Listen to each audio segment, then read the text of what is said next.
যেদিন আমি শুনছি উনি মারা ইন্তেকাল করছেন ওই সময় আমি রওনা দিয়েছি। কেন উনাকে আমি অনেক ভালোবাসি। আমার বাবা উনার জন্য অনেক 17টা বছর অনেক আন্দোলন করেছেন, মিথ্যা মামলায় জেল খাটিয়েছেন।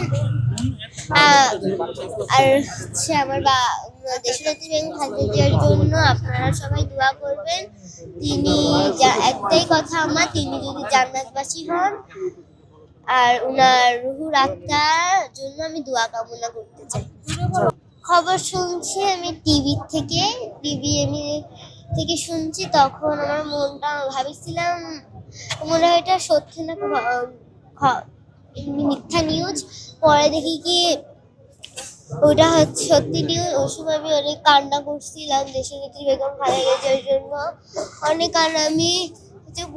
আমি কিছুই বলতে পারতেছিলাম না। ওই সময় আমি রওনা দিয়েছি। আর দেশনেত্রী বেগম খালেদা জিয়ার জন্য আপনারা সবাই দোয়া করবেন।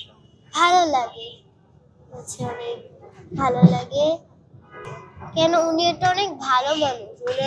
উনার মানুষকে অনেক সম্মান করে। উনার সম্পর্কে আমি অনেক কিছু জানি, উনার বক্তব্যও পারি, আর উনার কথাগুলো আমার ভালো লাগে। তারেক রহমানকে দেশে ফিরে আসাকে কেউ ঠেকাতে পারবে না ইনশাল্লাহ।